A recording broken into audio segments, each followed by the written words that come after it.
A Gumer nasceu para transformar restaurantes em negócios infalíveis. E é nessa mesa de podcast que essa missão vira conversa. Todo episódio, a gente senta com alguém que opera, expande e constrói negócio de alimentação no Brasil. Bem-vindos ao podcast da Gumer, o ingrediente certo para o seu negócio crescer.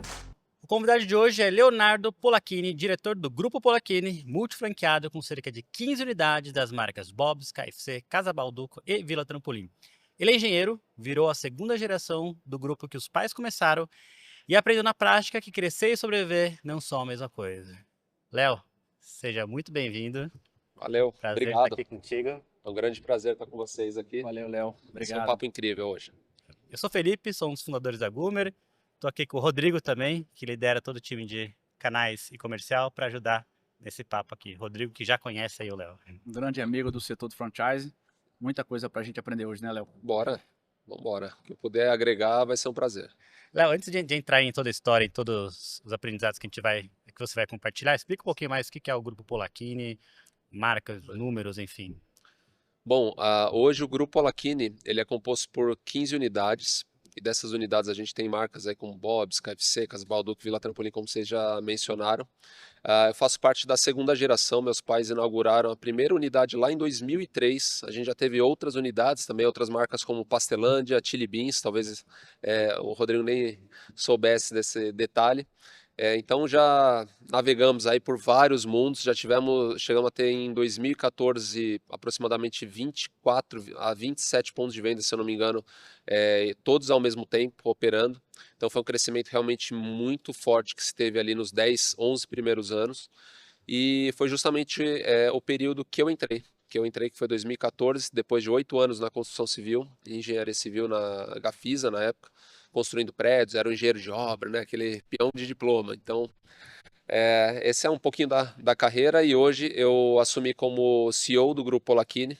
A gente está indo numa expansão, a gente tem novidades para esse ano, continuamos crescendo agora, então a pandemia e alguns desafios que a gente teve ao longo da jornada aí trouxeram a gente a cair, mas agora às vezes você precisa dar alguns passos para trás para dar outros para frente, né? Então esse é só um pouquinho aí do que é o Grupo Polacchini hoje Boa. e como que eu entrei nessa brincadeira. Bacana. Parabéns, Léo. Então já vou começar pegando o gancho na sua Bora. frase final aqui, né? Quando que você entrou na gestão familiar, né? Ou seja, nessa sua transição da engenharia, na época que estava lá em obra, tocando um grupo de construção, e você decidiu primeiro mudar para a gestão familiar com seus pais. Qual a primeira mudança que você impôs, né? Que você pode falar, pô, isso aqui eu enxerguei que precisava de alguma mudança de imediato para o grupo retomar crescimento, já percebendo que houve ali um desafio grande aí próximo à pandemia. Boa. Quando eu entrei no grupo, assim, ele estava em pleno desenvolvimento.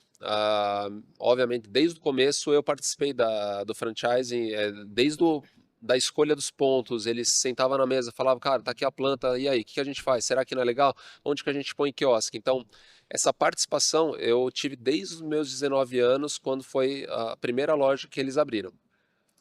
E só que eu resolvi seguir o meu caminho, estava estudando engenharia civil, ia sempre dando meus pitacos, porque dentro da construtora que eu participava, ela era referência no mercado brasileiro, tanto é que ela tinha bolsa de ações lá em Nova York. E as obras tinham que seguir o ISO 9001, tinha que ter gestão de qualidade, tinha que ter visão, missão, valores, a cultura da empresa, tudo. Então eu cresci nesse mundo de cultura onde eu às vezes enxergava para dentro de casa e falava, cara, onde que eu vou usar isso tudo? E aí, conforme foram surgindo as oportunidades, o grupo foi crescendo. Eu entrei num momento onde as coisas estavam começando a sair um pouco do controle. Então, tinha muitas unidades, muitas pessoas. O grupo chegou a ter 250 pessoas trabalhando. E justamente naquele papel da operação, ainda faltava alguém para assumir. Porque tinham lá os supervisores e tudo mais, mas não tinha alguém talvez com uma visão um pouco mais estratégica. E meu pai vinha por uns 2, 3, 4 anos já me chavecando, falou, e aí, Léo, quando é que você vai trabalhar com a gente? Eu falo, pai, eu não me sinto pronto, eu não quero entrar só para dividir as coisas, eu quero entrar para multiplicar. Não é para ser mais um, para ser um cara que vai herdar um negócio, eu quero me sentir pronto, profissionalmente pronto para estar dentro do negócio. E aí, quando eu cheguei num patamar dentro da empresa que eu falei, cara, daqui para o próximo patamar vou levar mais 10 anos, que eu vi que ia demorar um pouco mais para eu poder crescer lá dentro. Aí eu falei, cara, eu acho que agora é a hora de eu poder entrar, mas me preparei para isso. Então eu cursei FGV, eu fiz o SEAG, que é o curso de Economia e Administração para graduados, né? Então fiquei 2 anos e meio estudando administração de empresas e finanças lá dentro. E aí quando eu entrei, já entrei um pouquinho mais preparado daquilo que eu só tive dentro do curso de engenharia. E aí a minha preocupação quando eu entrei foi justamente dividir, porque minha irmã também participava na época do grupo, então ela cuidava da parte financeira, administrativa, meus pais cuidavam também da parte mais administrativa, estratégica, e aí eu falei, cara, eu vou assumir a parte operacional e vou cuidar toda a parte de vendas, visita em loja, junto com shoppings, né, negociar, pegar problemas e resolver essa coisa toda, né, com o cliente. E aí eu comecei a sentir uma certa resistência, porque a velocidade que eu vim de uma construção civil, que você tem metas, que você tem um grupo de investimento que está atrás de objetivos e tal, é diferente de um grupo familiar que tem o seu próprio movimento e velocidade. E aí, nesse primeiro ponto, eu senti, de certa forma, essa dificuldade de tomar decisões, de ter um negócio organizado. Porque uma coisa é você entrar numa empresa, ser CLT, ter um negócio já organizadinho, construído. Outra coisa é você estar numa empresa familiar que o negócio foi construído meio que, vamos de uma para duas, para três, para 10, para 15, para 20, para 25. Daí a pouco, quando você tem uma baita de uma organização na mão, mas sem organização interna, né? Óbvio que tinha muita coisa muito boa de gestão. Tanto é que cresceu-se para esse número de unidades, sem ter de fato alguns processos desenhados, como a gente sempre fala, né? Seguir depois de pessoas, você vem processo, depois de processos, indicadores. Então, os conceitos eram muito bons, principalmente os administrativos e financeiros. Mas toda a parte processual, operacional, de indicadores, isso ainda estava muito macarrônico. E aí, eu acho que assim, um dos pontos foi que você falou, né, respondendo mais objetivo à sua pergunta, foi justamente o que eu consegui mudar dentro dessa gestão da operação de uma forma mais não foi forçada, mas ela foi estratégica. Meu pai, ele tinha uma característica dele de resolver as coisas. Então, de resolver ele as coisas, pegar a sacolinha dele e tal, e lá deu um pau na exaustão. Vai lá, ele vai consertar a exaustão. E eu falei, gente, assim, eu entendo a importância disso, mas no tamanho que a gente está hoje, eu não posso ficar lá 2, 3 horas resolvendo problema de exaustão, sendo que eu tenho vários outros problemas de vendas, como ter processo e tudo mais, e aí eu fui começando a mudar justamente essa autonomia dos gerentes de loja, justamente para eles terem essa autonomia e não depender só da figura lá do seu Luiz para ficar fazendo as coisas. Então, isso começou a rodar, eu fui mostrando para eles, cara, pega 3 orçamentos, você me manda os orçamentos, eu te faço a aprovação, tal, tal, tal. Então, comecei a implementar alguns processos de aprovação de orçamentos, tal. Então, esse foi um dos exemplos, assim, que, de certa forma, me deu liberdade para começar a enxergar outras coisas dentro do Você grupo. foi ajudando a tua equipe de liderança a absorver novas competências e ser mais empoderada, né? Para Isso, poder liderar novas frentes, novos desafios. exatamente. Aí pegando um pouco na parte de gestão, eu vi que você criou um método de gestão que você chama de marca, né? Sim, Gestão marca e a sua mentoria, ajudando franqueados e empresários a conquistarem liberdade, adorei essa palavra, sim. escala e uma gestão inteligente. O que te motivou a entrar em mentoria? E como é que você divide seu tempo hoje entre gerir os negócios do grupo familiar Boa. e mentorar outros franqueados de outras marcas e outras redes? Cara, isso eu digo que a gente tem 2 aprendizados, 2 formas de aprender, um que é pelo amor, outro é a dor.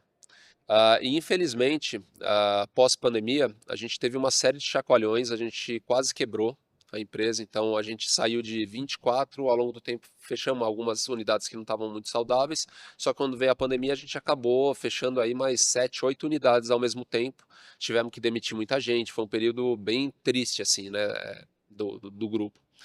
E aí aconteceu que a gente perdeu um pouco a mão, porque o fato da gente não ter processos muito bem desenhados fez com que as pessoas que sabiam executar algumas coisas e que saíram fora, cara, levaram consigo tudo aquilo que a gente construiu ao longo do tempo. Então o processo ele serve para você blindar aquilo que você faz de muito bom, né, e não deixar só na cabeça das pessoas.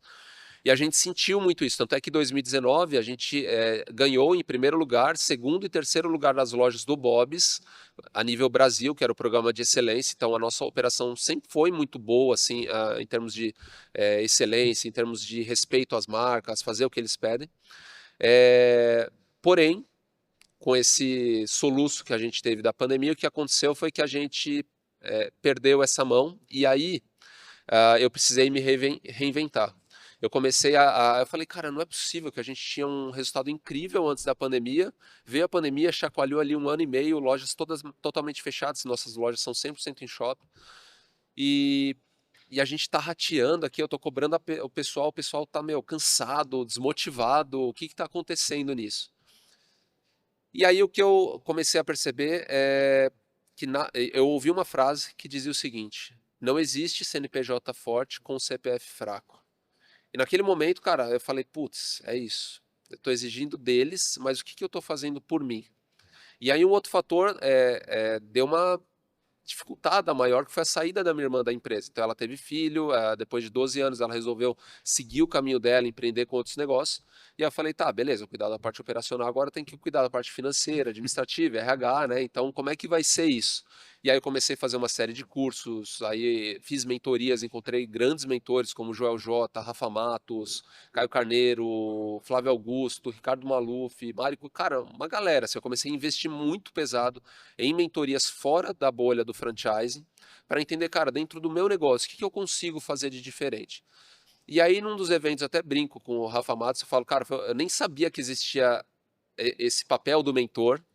E aí, quando eu caí num evento do Rafa, em 2002, 2022, 2023, eu cheguei para ele e falei, Rafa, cara, eu acho que eu meio que caí de gaiato, cara. Vou estar 2 dias com vocês, estou vendo um monte de gente aqui que quer simplesmente abrir negócios de franquia, tem uma marca própria que quer transformar em franquia, mas, cara, eu sou um franqueado que não tem uma marca própria e estou me sentindo uma carniça no meio de um monte de urubu que vai querer me comer aqui, entendeu? Vai querer me vender franquia, né?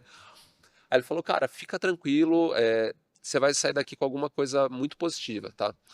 E no final das contas, nessa provocação, eu falei para ele um pouco do histórico. Ele falou, cara, é o seguinte, você tem mais de 10 anos que você atua no franchise, com marcas que são extremamente relevantes e com resultados relevantes nessas marcas. Você já pensou em ser mentor de outros franqueados? Eu falei, mentor? Eu falei, meu, que história é essa? E aí foi aí que começou a provocação. Eu saí de lá fazendo algumas mentorias pro bono, que é o que se fala, ou seja, chamei amigos que tinham negócio, falei, cara, posso te ajudar? Comecei a ajudar eles, fiquei 6 meses com eles, tipo, vamos ver aqui parte financeira, vamos ver. E ali eu comecei a desenhar justamente a minha metodologia. E na verdade não é que você desenha e cria do nada, é que a metodologia você simplifica aquilo que você faz de melhor.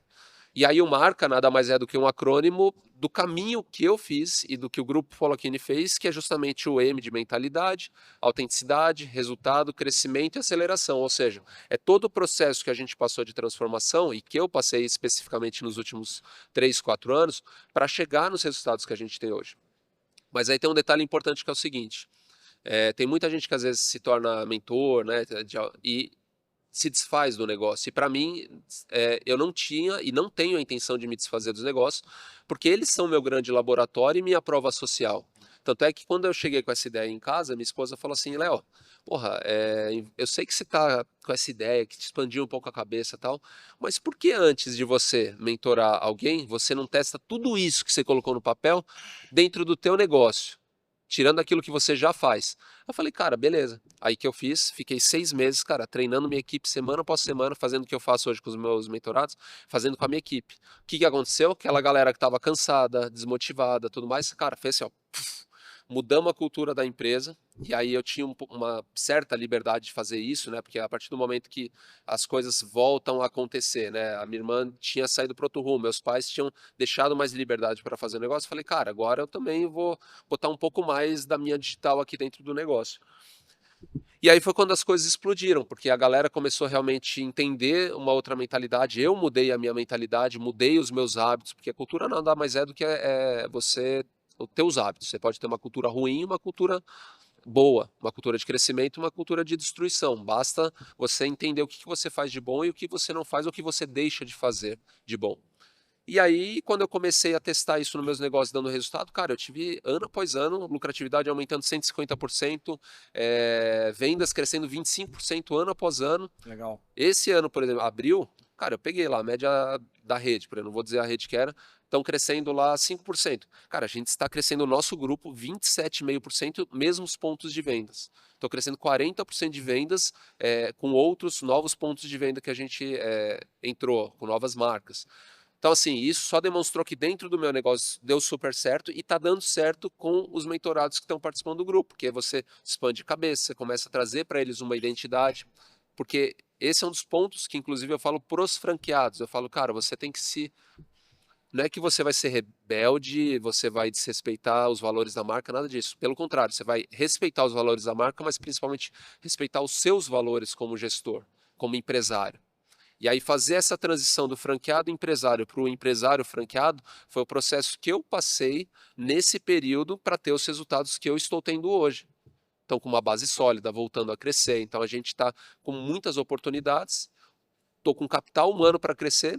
O que eu só preciso fazer mais é capital financeiro, né? Então, eu estou também remodelando para isso, abrindo cotas para alguns negócios, estou começando a vislumbrar outras situações do meu grupo em si.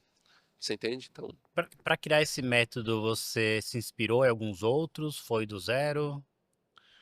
olha, para criar o meu método, Marca. demorou mais de 2 anos para eu ter clareza exatamente daquilo que eu ofereceria de forma simples para a galera.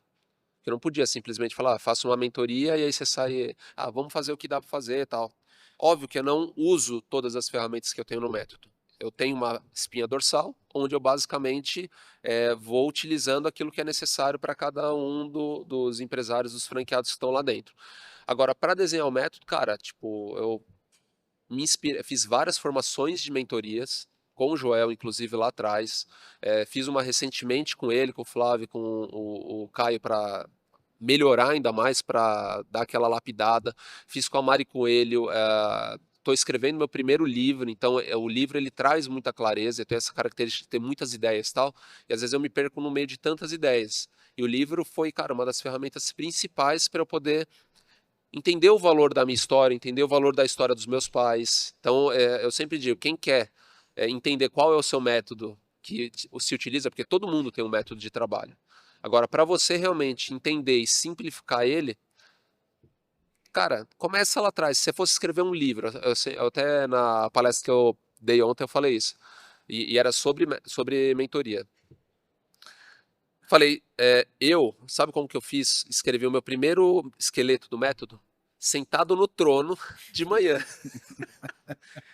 E aí me deu um insight assim, eu falei, cara, se eu tivesse que escrever um livro, qual seria o roteiro desse livro? Quais seriam os capítulos dele?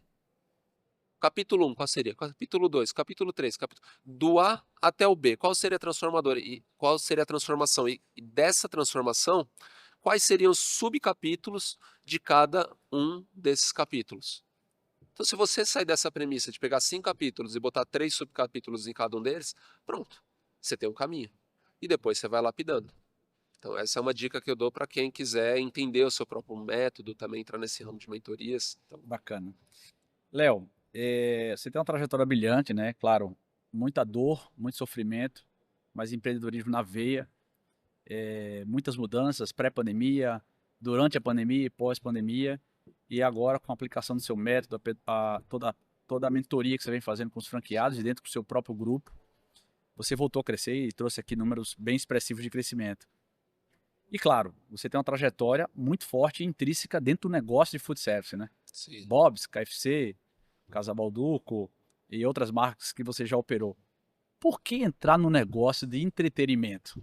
Que é a sua franquia mais recente, né? Sim. Que você inaugurou no ano passado. O porquê, qual a provocação e o quão isso tem de sinergia com o atual negócio, ou não tem, enfim, conta pra gente aqui um pouco dessa, por que diversificar o negócio? Numa dessas mentorias com caras muito maiores do que eu, comecei a ver que o código do crescimento dessa galera era pensar em ecossistema.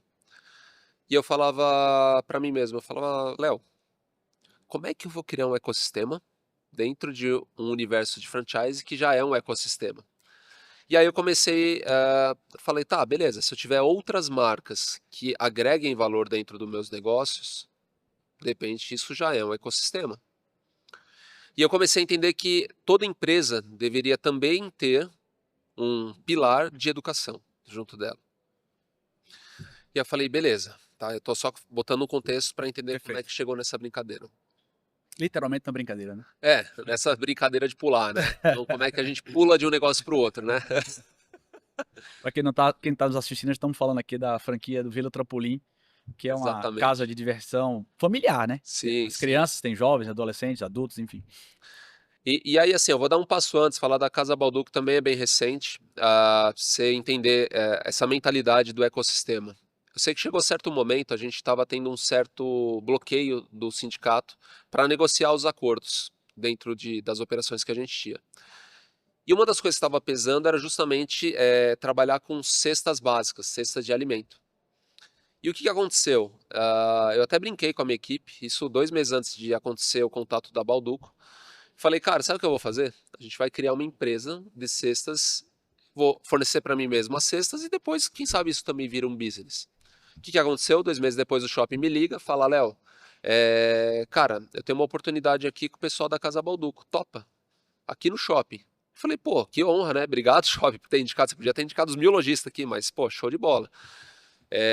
E aí, a gente conversando com eles, eu entendi que eu tinha possibilidade de pegar as cestas da própria Balduco e vender também, como se fosse um revendedor da cesta. Ou seja, aquilo que eu tinha mentalizado acontecer de uma outra maneira e casou com o que a gente tinha de fato pensado. E o do Vila Trampolim, ele surgiu de uma mentoria, vamos dizer assim, na verdade foi quase uma consultoria que eu dei para um vizinho meu, que tinha um negócio de café numa faculdade, não deu certo, foi mal. E aí ele mostrou para mim o projeto, para ele se tornar um representante daquilo, ele abriu um primeiro parque. Eu falei, cara, se de fato isso daqui se consolidar, né, esses números, eu acho que é um bom negócio. Maravilha. Aconteceu que ele abriu o negócio, ficou feliz com o negócio dele e tal, eu vi ele prosperando. E aí, de certo momento, eu cheguei para ele, vamos almoçar? Vamos, né? Vi que ele tinha crescido para mais de 1, 2, 5, 10 unidades como participante e tal, a nível Brasil.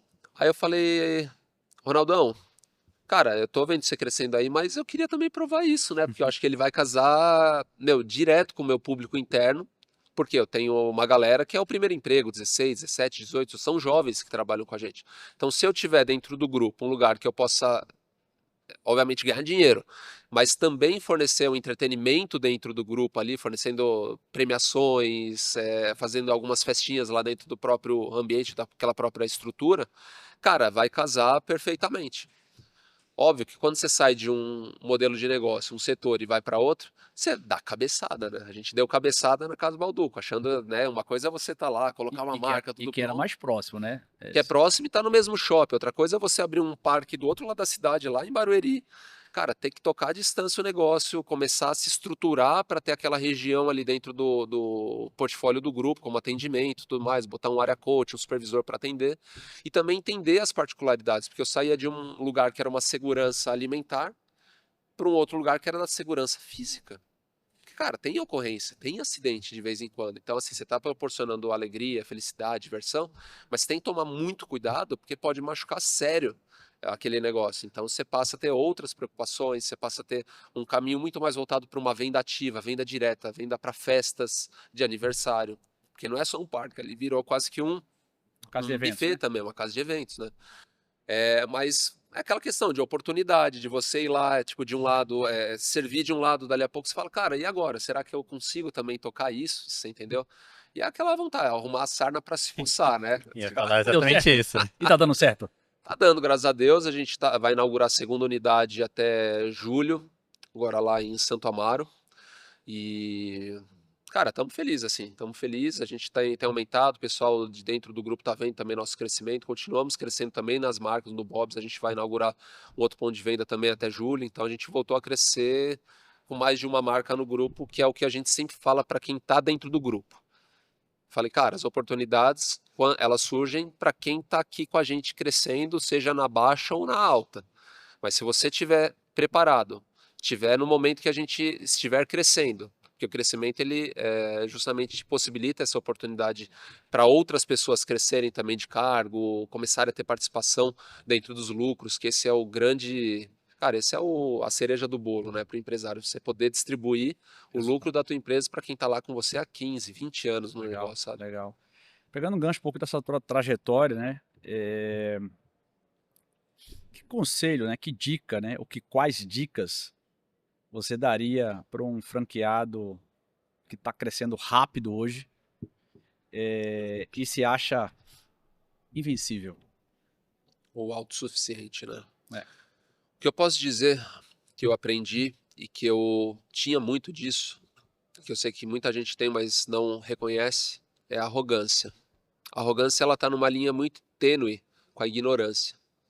Porque a pessoa, a partir do momento que ela se coloca num pedestal, onde ela acha que já conhece tudo, mas no fim das contas ela acaba sendo o teto do próprio crescimento dela, ela não enxerga para além desse teto. Então ela vive dentro de uma bolha dessa. Isso eu aprendi na marra, como eu falei para vocês, num momento de crise, onde a gente estava com uma crise financeira tremenda, onde eu mudei de casa, tive que fazer um downgrade da minha qualidade de vida. E quando eu percebi que o mundo onde eu estava, que não era um mundo ruim, de pessoas fracas, de pessoas que tinham uma mentalidade ruim, pô, eu convivia com franqueados muito bons.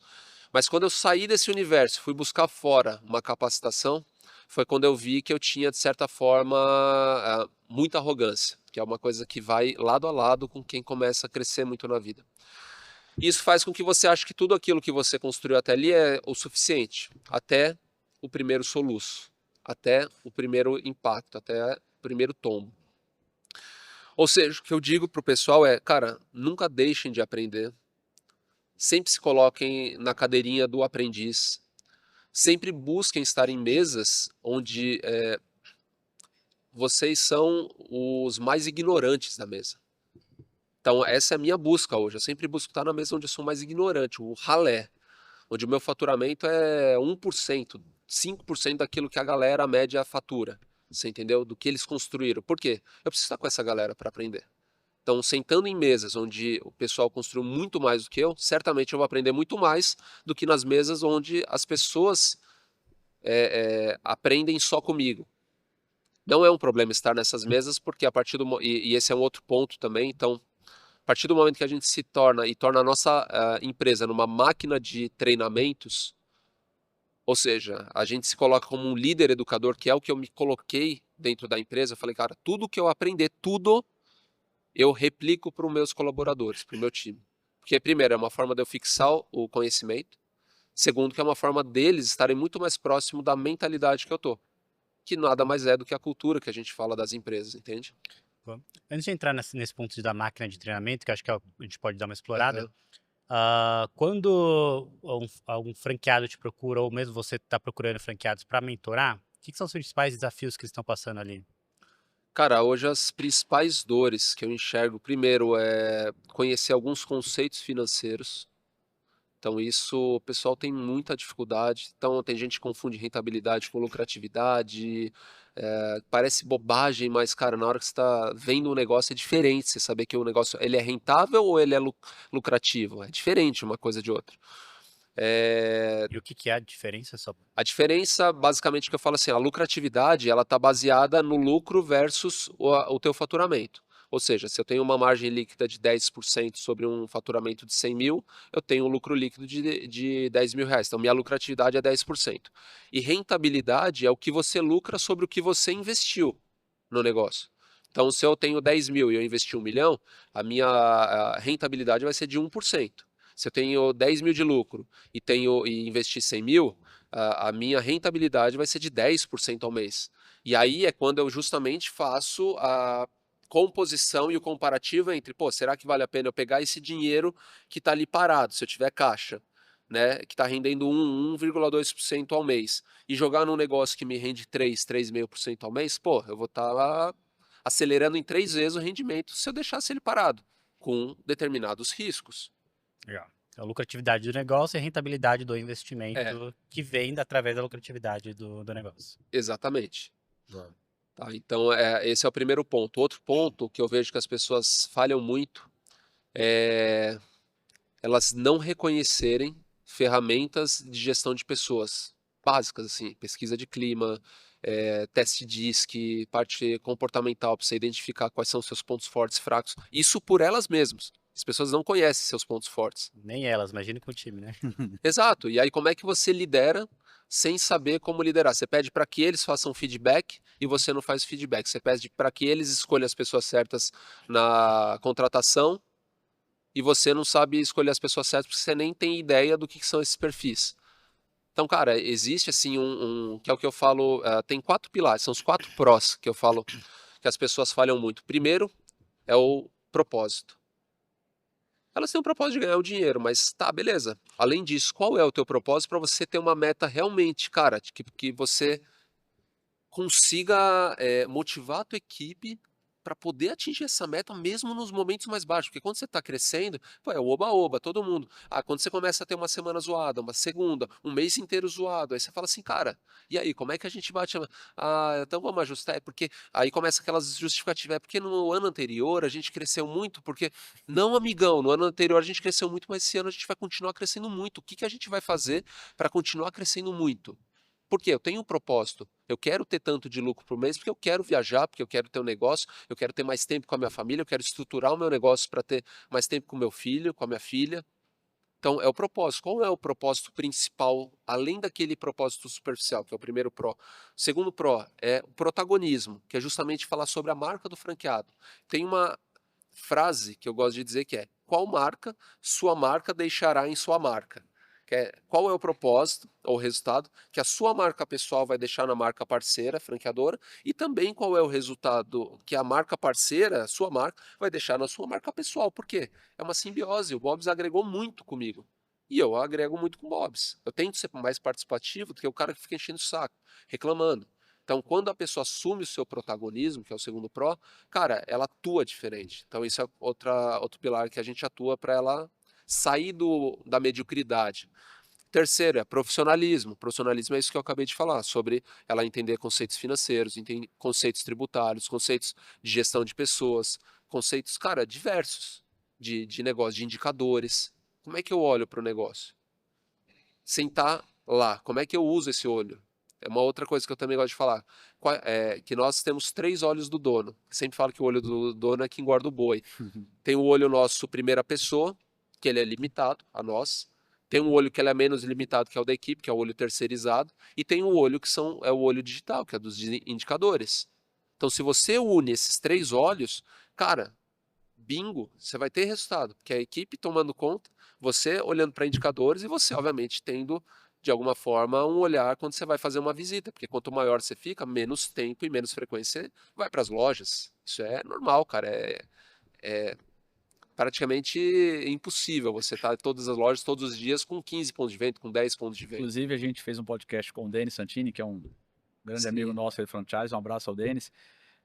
Que na feira de Vegas, né, que é a Multi-Unity, ele visitou um dos maiores franqueados americanos, né, que Sim, tem 700 unidades. sim, Ou seja, se ele tivesse que visitar todo dia um franqueado, ele levaria 2 anos para visitar todo mundo. exato. Então, quanto mais você cresce no modelo de multifranquia, mais distante você fica da operação. Então, acho que é super importante esse complemento das 3 visões, os 3 olhos que você trouxe aqui, né? Total. E aí, para terminar o 4, a gente falou sobre propósito, protagonismo, profissionalismo, eu tenho profit, que é lucro, né? Então, assim, todo mundo, obviamente, busca correr atrás do lucro. Só que para você ter o lucro, ele é o final. Ele é a cereja, ele é o resultado de tudo isso que a gente falou. Uma consequência de tudo. Ele é a consequência. Você entendeu? Ele é, vamos dizer, o primeiro lugar que você decide entrar no negócio, mas ele é o último, é a consequência de tudo aquilo que você está fazendo para chegar nele. Legal.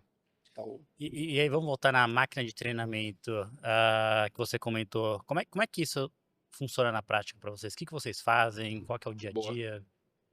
Existem 2 formas de você treinar a equipe. Uma é você se capacitar e você repassar esse treinamento, que eu faço questão de eu fazer isso, porque aí você está passando a tua mentalidade, a tua forma que você enxergou, traduzida para o teu negócio, que é aquilo que está todo mundo envolvido. E o outro é você contratando de fato, seja um treinamento externo, consultoria externa. Então a gente gastou só esse ano aqui, cara, uma pancada de cursos externos, com GPTW, de liderança, colocamos vários gerentes para fazer esse curso. A gente fez outros cursos também com coachings, então o pessoal tem às vezes preconceito de coaches. Cara, eu contratei uma coach que é uma brasileira que mora lá no Canadá, e que ela fez, cara, toda essa parte comportamental, a galera adorou. Adorou, porque você começa a abrir a cabeça da galera sobre os pontos fortes dela. Eu sempre brinco que todo mundo deveria quebrar um pouco dessas crenças, que isso é uma coisa também que limita muito a cabeça dos empresários brasileiros, né? Você cresce muito cheio de crenças, assim. Uma é você ter, de um lado, um psicólogo, para você lidar com coisas, de repente, lá do passado, que reverberam nos teus resultados de hoje, quebrar essas coisas. E o outro que é você ter algum mentor, um coach, o que quer que seja, para o quê? Para te dar um caminho, algo propositivo para o futuro. Ou seja, se eu trato o passado e se eu olho para o futuro com alguém que te auxilie, que você pode se apoiar, cara, é fantástico. É a rede de apoio que todo empreendedor deveria ter, e aí aquela sensação de vazio, de que está sozinho na caminhada, ela acaba ficando de lado. Isso muito focado na camada de gestão e de liderança, Isso. né? São 250 pessoas que tem no grupo hoje ou eram 250 pessoas? Eram 250, hoje a gente está com 130 De pessoas. 130, quantas pessoas tem nessa camada aí de liderança, mais ou menos? Hoje a gente está por volta de umas 15 15 pessoas. pessoas. De alta liderança, de gerente para cima, né? De supervisor, o pessoal do escritório, gerente administrativo. Então, a gente tem treinamento para várias camadas. Para a camada de liderança foi essa que eu falei. E para a camada de treinamento, cara, como franquia ela já te entrega muitas vezes a universidade corporativa, principalmente essas que já são de renome, que já tem uma estrutura mais parruda de treinamento, é fazer com que elas treinem todos os dias. Então, a gente acompanha, por exemplo, cara, qual foi o percentual de treinamentos, percentual de assertividade nas provas que muitas vezes essa universidade tem. E esse foi um dos pontos que lá atrás, a gente perdeu mão depois da pandemia, que fez com que a gente atingisse o primeiro lugar do Bob's. Porque a gente, em 2014, quando eu assumi, cara, a gente pegou, vamos dizer, eu tinha lá 40% de toda a trilha de treinamento que era atingida. O que aconteceu? Eu falei, cara, isso está errado. Eu falei, a gente precisa atingir no mínimo 90%. Começou, e não foi de uma hora para outra. Você tem que começar e ficar, e ser chato, né? E a gente tá colhendo no mercado cada vez mais uma rotatividade no time de operação, às vezes não consegue nem treinar direito. Como é que você vê que as franqueadoras ou vocês estão se adaptando a ter pacotes de treinamento mais rápido? Há um movimento desse no mercado? De mudança na forma de treinar? Cara, eu acho que o treinamento em si, ele é importante, principalmente para questões operacionais, mas o que mais segura as pessoas hoje, além, obviamente, de você estar com salário e benefícios equiparados, é você ter líderes e inspiradores. Que você já deve ter ouvido, por exemplo, você fala assim, eu estou atuando no nível operacional, do operacional eu vou para o nível tático, que é o nível de gerência, do nível tático para o nível estratégico, é o nível da diretoria. Só que existe um nível, que esse é o nível que as pessoas, de fato, ficam pelo líder, que é o líder inspiracional, que é quando você começa a inspirar as pessoas a fazer aquilo que você faz.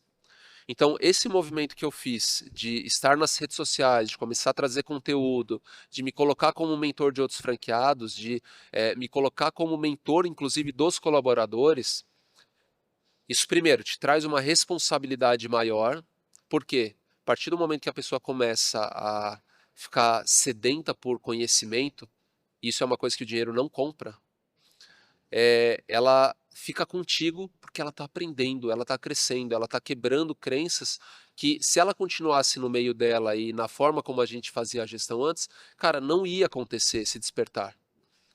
E aí pode até ser que ela tenha outras oportunidades de salários melhores, tudo, mas muitas vezes ela fica pelo salário emocional, pelo salário do conhecimento.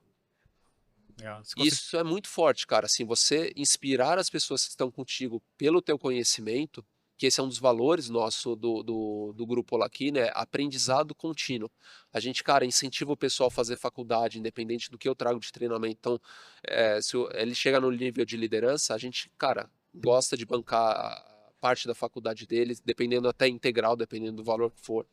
Isso é uma coisa que a gente já fez e faz há 10 anos, mas que a gente agora botou no pacotinho e ele faz parte dos valores da empresa. Então, aprendizado contínuo, cara, esse é um dos valores que a gente não abre mão na empresa.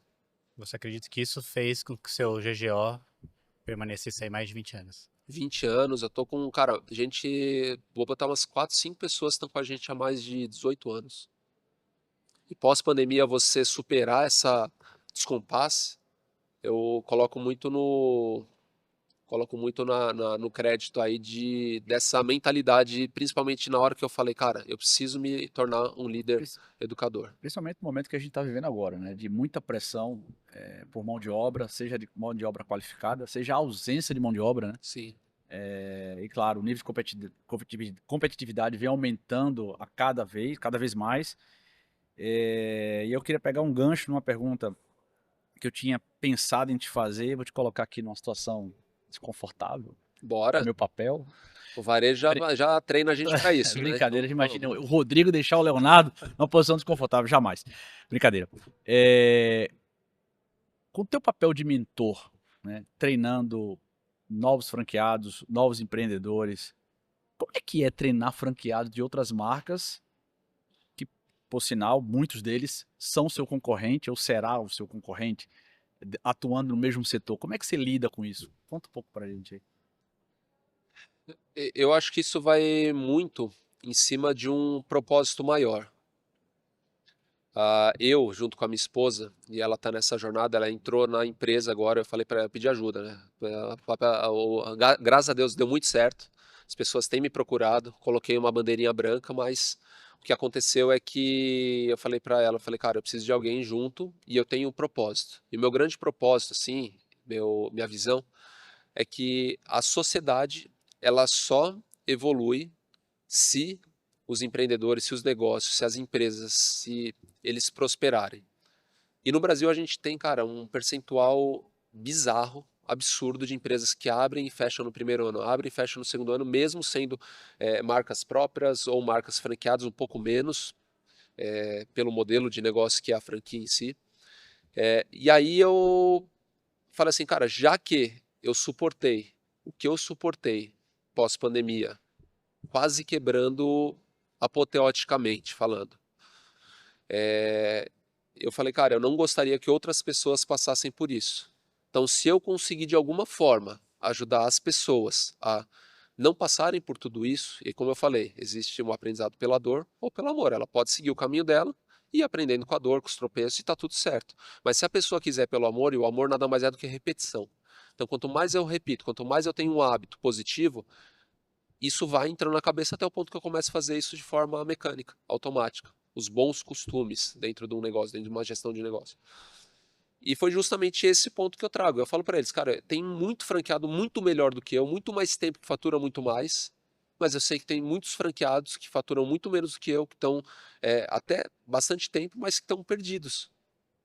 Então, se eu assumir esse hoje o papel como uma luzinha no meio da escuridão, outras pessoas também assumirem. Tanto é que eu estou ajudando outros franqueados também a se tornarem mentores. Eu tô, cara, tipo, você quer construir uma mentoria comigo? Eu construí a minha. Eu demorei 3 anos para poder realmente ter o negócio clareado. Eu estou fazendo isso. Estou fazendo não é nem com uma franqueada, é com uma diretora de marketing que vocês conhecem, mas não vou falar que por enquanto é segredo, mas tenho Segredo. certeza que ela vai Próximo bloco, explodir no próximo no bloco. próximo bloco. Ela já está, inclusive, com interesse, porque eu estou ajudando ela a estruturar justamente a mentoria dela. Então, quer dizer, se a gente tem mais pessoas que se multiplicam ajudando outras pessoas, eu não preciso ficar dependendo de órgãos governamentais, dela se lascar e quebrar, dela. Cara, só que assim, isso tem que ser um despertar de cada um. Eu não posso vir chegar pro Zezinho da esquina e falar, amigão, você tá com um monte de coisa que você precisa melhorar no teu negócio, bora fazer uma mentoria? Não é assim que funciona. Ele tem que perceber que existe uma dor e precisa ter vontade de buscar Provavelmente vai ajuda. doer alguma coisa. Perfeito. Ele tem que estar, cara, perdido, ele tem que estar sem noção do que ele tá ganhando. E aí eu falo assim, ó, se você precisar de ajuda, eu tô aqui. E disponível para ajuda, né? Eu não tô, assim, até porque você falando, né, você tinha comentado, Léo, como é que você, né, faz com o teu tempo para compatibilizar essa parte de mentorias que demanda um tempasso, porque eu preciso estruturar todo o conteúdo, eu preciso estudar cada caso, é uma responsabilidade gigante. Então, por esse motivo, muita gente também não entra nesse caminho, porque você precisa conhecer, você precisa estudar o caso, você precisa ter, de certa forma, uma disposição, uma energia para você entrar como se fosse o sócio da pessoa, sem você participar dos lucros dela. E é o que eu sempre falo para ela, eu falo, cara, se eu não conseguir te dar resultado no teu negócio, eu prefiro que você nem me contrate como mentor. Isso é uma das coisas que eu falo para eles, eu falo, cara, assim, ó, eu vou analisar o teu caso, se eu entender que eu não consigo agregar no teu negócio, eu vou tentar te ajudar o máximo que eu puder aqui e tá tudo certo, a gente tem o contato e tá tudo bem. Então eu só me proponho a dar mentoria para aqueles que de fato precisam da ajuda, que estão com a bandeirinha branca, que estão com o solo preparado para receber as sementes férteis. Que às vezes você joga uma semente fértil no solo que está fechado, está endurecido, ela não vai ser essa semente. Então, Eu queria explorar um pouquinho mais os 3 olhares que você comentou ali, o olhar do dono, né, o seu olhar, o olhar do time de liderança, né, sim, e o olhar no dados.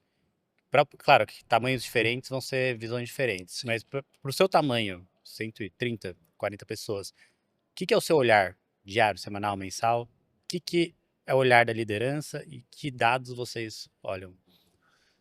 As pessoas normalmente falam dessa história da estratégia, né? Ah, eu quero sair do operacional e ir para o estratégico. Verdadeiramente falando, eu perco não, eu invisto do meu tempo, da minha agenda, 15 a 20% do tempo no estratégico. Só que o estratégico, ele está o quê? Vinculado aos dados. Então, antes de eu chegar nessa agenda de 20% do meu tempo no estratégico, a gente precisou construir isso. Porque não adianta você achar que tem dados na mão e você vai conseguir tirar uma conclusão dele se os dados estão errados, se está faltando dados, se ele é um dado pobre.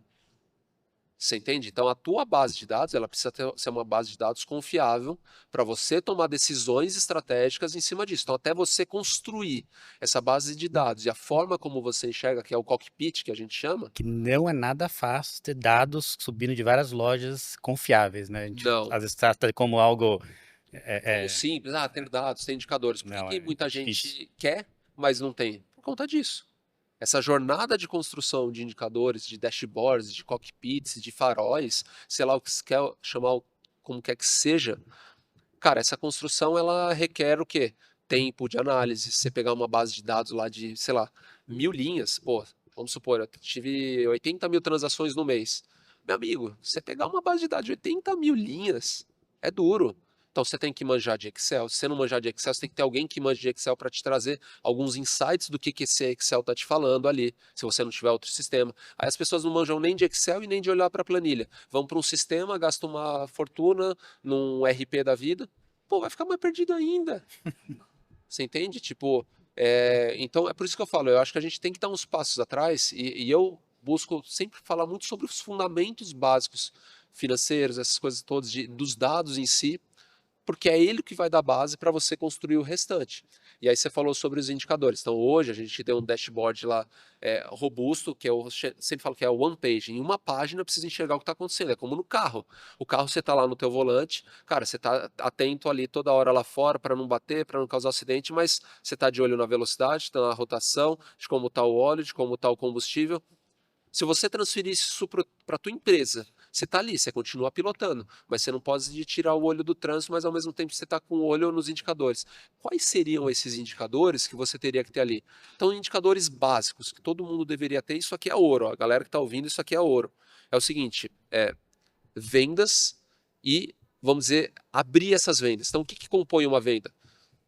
Quantidade de tickets e o ticket médio que você vende. Basicamente é isso. No nosso caso, que está lá no varejo, que vende na bandeja, a gente também olha para produtos por TCs. Então, quantos produtos saíram por cada ticket, para a gente entender se a minha força de vendas de balcão ela está boa, se ela está oferecendo sobremesa, se ela está oferecendo adicionais, se ela está oferecendo... Então, esse é o item número 1. No nosso caso, e eu acho que é o grande caso da maioria, fast food, a primeira palavra que vem é fast. Se eu não controlo o meu tempo de atendimento, eu já estou errando de cara, estou errando de começo, na largada. Ou seja, a gente precisa ter o nosso tempo e eu preciso ter parâmetro. Cara, eu preciso atender do cara registrou o pedido até a produção entregue na mão, são 4 minutos. Quando a gente começou a controlar isso há uns anos atrás, sabe quanto que era a nossa média? 7 minutos e meio. Pô, é um choque. Na hora que você começa a ver, você fala, mano, Isso não é média, né? possível. Média. Porque tem uns outliers, né? Um foi atendido em, sei lá, 12, outro foi em 4, sei lá. E eu falei, cara, tá errado. Preciso atender em 4. O que a gente precisa fazer para atender em 4? Aí, quando você começa a ter parâmetros a medir, é quando vem de fato a tua estratégia para você chegar nele. Ah, pô, como é que eu ganho tempo? Eu tenho uma gaveta de carne que já está estourada fazia tempo. E nela eu consigo deixar a carne lá por 30 minutos, sem perder qualidade, mantendo caloria e tal. Então vamos fazer, quanto que é o investimento? 7 pau. Beleza, 7 pau. Bom, vai ter que ter. Se eu quiser chegar nesse nível de excelência, Vai ter que investir em você fecha. tecnologia, hein? Tecnologia. Treinamento, Dados como é que também. estão os treinamentos? Como é que tá? Então você começa a ver tudo que afeta aquele indicador especificamente. E aí a gente começou, cara, a ter resultados incríveis. Tanto é que o ano passado, a nossa operação KFC foi a operação mais rápida do Brasil. A gente atendia a média as 2 operações nossas em 2 minutos e meio. Ou seja, não à toa, a gente conseguiu crescer ano após ano mais de 35% de vendas.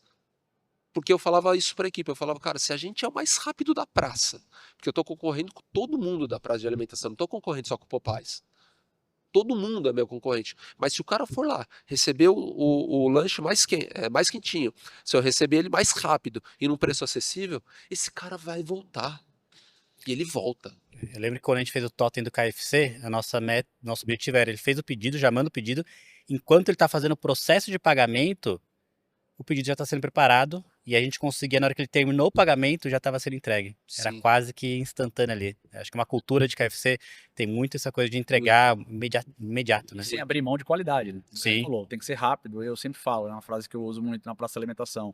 A disputa não é mais qual o restaurante, qual a lanchonete que eu prefiro. A disputa é pelo tempo. Quem é que mais rapidamente vai me atender? Isso. Porque eu tenho um horário curto de almoço, tempo de deslocamento até o shopping, até o retorno ao trabalho. Então, é a disputa pelo o tempo e o espaço do seu estômago, né? E isso é Exatamente. muito forte, muito forte. Então, você tem esse cockpit de dados, e aonde você está olhando na estrada? O que você está olhando além dos dados ali? Eu digo assim, antes de responder a tua pergunta, eu só vou complementar com os outros itens que eu acho que isso é extremamente importante para quem estiver assistindo. Então, falamos de vendas, falamos da eficiência operacional tempo. Outro item que, cara, tem que estar olhando toda semana. Ah, dá trabalho? Dá, mas é toda semana, não é que dá trabalho. Esse é o trabalho, que é o quê? CMV. Cara, eu preciso saber calcular CMV e eu preciso controlar ele toda semana. Por quê? Ele é como se real. fosse o GPS. Se o GPS de um navio tá, cara, né, saindo muito da rota, para ele corrigir essa rota depois, cara, vai levar muito tempo. Ele vai perder uma distância grande, vai perder dinheiro porque vai gastar combustível, E o CMV, Léo, você compara o CMV real com o teórico da marca. que é a quebra de CMV. Perfeito. Então esse é um controle que a gente faz. Cara, a gente sempre tem o que aprimorar. Então hoje ele não está contento, não é como eu gostaria de ver em tempo real. Então a gente está justamente nesse processo, a gente contratou uma consultoria para poder fazer essa automação e justamente ter isso mais em tempo real para não esperar só o fechamento do mês, para a quebra de CMV. Mas o CMV real eu controlo ele toda semana. Ou pelo menos você deve trabalhar já com os produtos da curva A, né? Isso, é. Que é os produtos que giram Isso. mais o teu estoque e certamente tem uma medição Exatamente. mais próxima, né? Legal. E por fim, cara, que é extremamente importante, que são os outros 2 indicadores, a gente falou vendas, velocidade, falamos de custo, que é o principal, que é o CMV. O outro é o NPS, que é o indicador de satisfação interna, ou seja, pesquisa de clima, pulso, para entender como é que está a satisfação do meu cliente, interno, que é meu colaborador, porque se ele estiver insatisfeito, cara, eu não consigo fazer com que ele satisfaça o cliente nosso externo, que é o cliente final. E aí eu tenho o NPS, que é a satisfação do cliente final, que aí eu vejo o Google My Business, que eu vejo, de repente, se tenho lá o QR Code para o Google em si, para ele fazer as avaliações, ou então tem uma plataforma específica da franqueadora que a gente também agrega nessa avaliação. Então, basicamente, esses 5 indicadores são os principais. E, obviamente, depois que você tiver isso, né, você tiver essa confiança no que você está enxergando, aí você vai abrindo mais o detalhe dele. Então, essa é a grande dica que eu dou para qualquer empresário franqueado. Legal. O CSAT e o ENPS você acompanha semanal ou mensal? O NPS eu acompanho semanalmente e o ENPS eu acompanho aí de uma forma mais mensal, trimestral, dependendo, porque não dá para toda hora você ficar fazendo essa pesquisa de Diminui o clima, engajamento, né? Mas eu estou implementando uma pesquisa de pulso, Boa. que é uma coisa que é o cara, como você está hoje, de 0 a 10, tal. Então, para saber como é que tá. A famosa, como é que se sente hoje, né? A sua Exato. carinha. Aí você me perguntou que aí é a segunda etapa para quem quer ter esses olhos de terceiro, certo? Então, eu tenho no meu cockpit e tendo ali na frente os meus dados, você tem que criar uma rotina disso, não adianta você só ter eles. Então, eu tenho uma rotina com a minha liderança de operações, minha liderança administrativa, onde a gente senta todas as semanas e olha o resultado toda semana. E é o que eu sempre falo para eles. Eu falo, cara, não adianta você pegar daqui 6 meses, olhar para o resultado, daqui 1 ano, olhar o resultado. Então, quanto maior a frequência olhando para os números, melhor vai ser a tomada, melhor e mais rápida vai ser a tomada de decisão e melhores vão ser os números. Não tem segredo. E aí o que acontece quando você tem esse tipo de hábito, de rotina, você tem uma cultura de alta performance de indicadores diversos. Que aí você pode ter o teu cockpit operacional, teu cockpit financeiro, teu cockpit de gestão de pessoas. E é isso que a gente faz dentro do grupo. Então as pessoas falam, cara, como é que você consegue estar com umas vendas de 27% versus ano menos um, mesmo ponto de venda, contra uma rede que opera 5%? Contra um mercado que está quase que no 0 a 0. Eu falo, cara, é trabalho. Só que é todo esse trabalho, é toda essa estrutura, esse enxergar. Mas, acima de tudo, é o que o dono, o franqueado, o empresário faz para alcançar isso. Porque se você for um franqueado acomodado, seus resultados vão ficar acomodados também, cara. É o reflexo. O reflexo do teu resultado é o reflexo da tua mentalidade, da tua atitude no dia a dia. Não tem jeito. Muito bom. Vamos já aproximando para o último bloco. Caraca, bicho, negócio boa, né? Agora é um bate-bola mais rápido. Boa. Vou começar aqui, vamos intercalando entre nós. Hoje das suas lojas, KFC, Bob's, Casa Balduco, Sim. qual que é o seu prato principal? Qual que é o seu item mais pedido? Não o seu, qual que você mais come? Qual que é o mais como? É, Cara, tá aí um bom ponto. Eu como em todas elas igual, assim, né? Falando de experimentação. Agora, falando, vamos dizer, qual que eu como financeiramente, aí a gente tá indo talvez ali, tá um pouquinho na frente ali, Bob's e Vila Trampolim. legal. Ou seja, Vila Trampolim, o filho mais novo, chegou chegando. Chegou pulando em todo mundo. Bacana. Você falou muito de gestão, deu uma aula aqui para o nosso público que está nos assistindo, sobre os indicadores, sobre o método, marca, sobre os seus P's, né, os 4 P's, Sim. os seus 4 prós, Prós, os 4 prós. Mas uma provocação para ti, Léo. Uma ferramenta de gestão que você não vive sem. O que é que você, tipo, cara, eu não posso viver mais sem isso aqui. Cara, eu não vivo sem um ERP financeiro, porque assim, o número de transações que a gente tem é muito grande. É humanamente impossível você fazer as conciliações financeiras e bancárias na mão, mesmo que seja no Excel. Então isso é uma coisa que hoje eu não vivo sem. Não vivo sem. Bacana. Você cita o poder e a alta performance, né? Como os Isso. elementos da sua mentoria, da sua auto-mentoria também, Sim. principalmente do Paulo Vieira. Que outro livro, outra pessoa mudou o seu jeito de tocar o negócio depois que você se aprofundou em capacitação, em auto-mentoria e, claro, e prosperando aí na mentoria dos seus parceiros? Cara, esse livro O Poder e a Alta Performance, ele é muito bom porque ele traz muito forte aquele pró do protagonismo, de você assumir o seu protagonismo da sua vida e do seu negócio. Cara, eu vou na mesma linha, mas falando sobre... Tem dois que foram muito bons que me vêm na cabeça. Um que é Descubra Seus Pontos Fortes 2.0, da Gallup. Uma base de mais de 6 milhões de pessoas que responderam a um teste. Então, na verdade, ele Muito bom. fala sobre pontos fortes e você, fazendo o teste, você tem o teu DNA dos teus pontos fortes. Então, por exemplo, o Léo tem um ponto forte de ideação, que eu nem sabia que era um ponto forte. Mas o que é isso? É você ter ideias, cara, atrás de ideia, atrás de ideia, atrás de ideia. Então, e essa é uma grande característica minha, tanto é que para esses momentos de quedas, né, de problemas que a gente tem, na hora que a pessoa às vezes está lá, tem até um caso de um gerente meu que, cara, me humilhava, me xingava na frente quando eu era engenheiro de obra, que tinha acabado de me formar, quando ele estava me xingando, ele falava, cara, você é um engenheiro de merda, você não sei o quê, tal, tal. Cara, eu quase que tampava assim e começava já a pensar na solução. Então, enquanto ele terminava de me xingar, eu já estava com a solução para ele. E já quebrava ele não na contraofensiva, mas trazendo, falei, cara, beleza. Então podemos fazer dessa forma aqui, desce.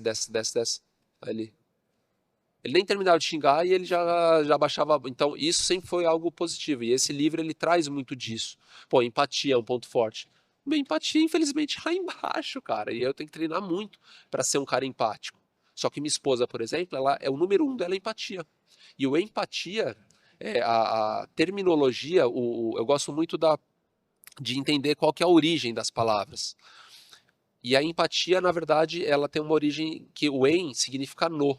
Empatia é sentimento. Então, a pessoa que verdadeiramente tem empatia, ela mergulha no sentimento, ou seja, ela sente o que a outra pessoa sente. No ponto, bizarro, de se eu tropeçar atrás da minha esposa, ela sente a dor no dedo. Ela, sem ver, ela sente a minha dor dentro. É uma coisa surreal. Então, mas é um ponto forte. E da mesma forma que a gente descobre o nosso ponto forte, a gente vê a história da Kryptonita, né? Da mesma forma que a origem do Superman foi ela é o que enfraquece ele. Eu comecei a perceber que quando eu ia apresentar em público, eu sempre saía com a sensação de que eu falei muito menos do que eu gostaria de falar, ou coisas importantes que eu deixei de falar. Por quê? Porque na hora eu começo a entrar na ideia, e todo mundo deve estar percebendo essa conversa, e eu vou longe, cara, eu vou longe, e aí eu não termino de falar aquilo que eu estava falando. Então hoje eu tento me policiar, sabendo dessa minha situação, beleza, vou até aqui, agora volta pra tua linha mestre e vamos seguir caminho. Conhecimento, né? E o terceiro livro que é excelente para todo mundo que está começando um negócio, independente se é franqueado ou não, é O Mito do Empreendedor. Esse livro, ele tem audiobook, quem não gosta de ler, cara, ouça. Você vai começar a ler a história da Sarah, que era uma moça que fazia torta e que se engraçou com a torta, que quis começar a fazer o negócio dela de torta virar, e ele nada mais é do que a base de como o McDonald's estruturou. Então é um cara que traz um case de uma consultoria de mais de 25 mil empresas nos Estados Unidos, e ele traz qual que é o método, como você começa pequeno, mas com uma mentalidade grande. Muito bom. Que é a origem do franchise. Bacana. Essa é a dica de ouro, assim, cara. Esse Boa. capítulo de verdade, cara, tá ficando ouro para quem estiver ouvindo, né? Cara, um erro que te ensinou mais do que qualquer acerto.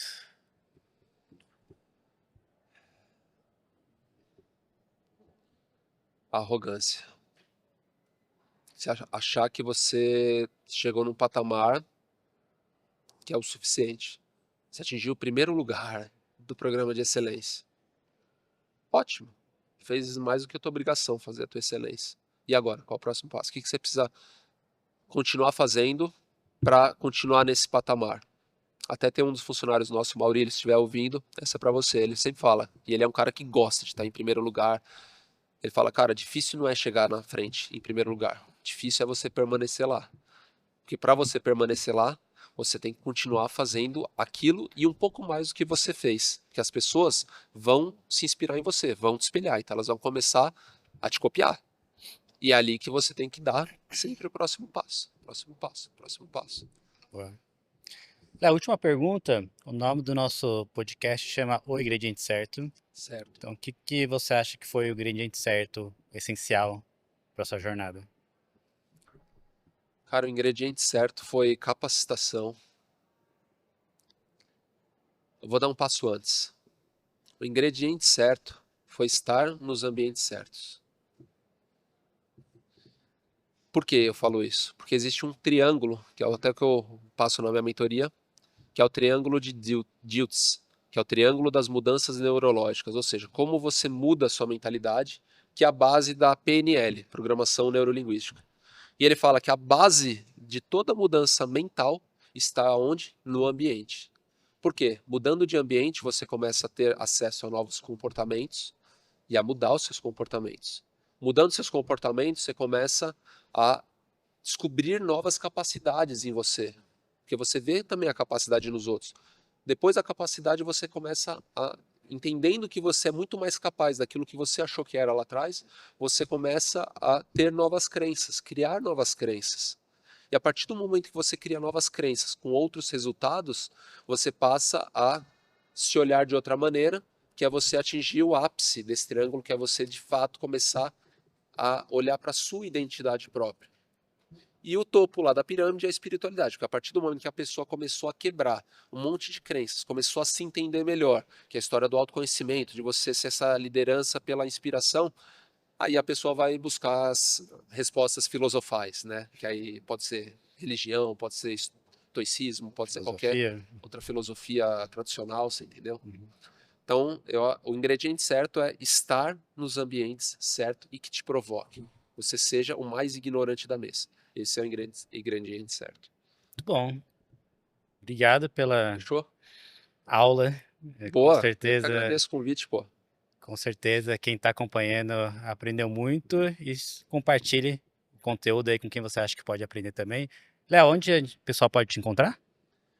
Olha, quem quiser me encontrar, redes sociais Leonardo Polacchini, exatamente como o meu nome, mas escreve Polacchini, porque o pessoal vai achar que é com QI. E só mandar mensagem, a gente se fala se tiver interesse da gente bater um papo, de eu entender mais tua situação no teu negócio. Se tiver nesse momento também de construir uma mentoria, quiser também alguma orientação sobre isso, estamos lá sem compromisso nenhum. Eu estou aqui para servir e para aprender, porque toda vez que eu sirvo alguém e que eu ensino alguém, na verdade quem mais aprende sou eu. Bom, obrigado de novo. Eu que Prazer agradeço. te conhecer. Bacana, Léo, obrigado. Muito bom. Não, Escutar todos os valeu aprendizados aqui, cara. Valeu. Valeu. Show.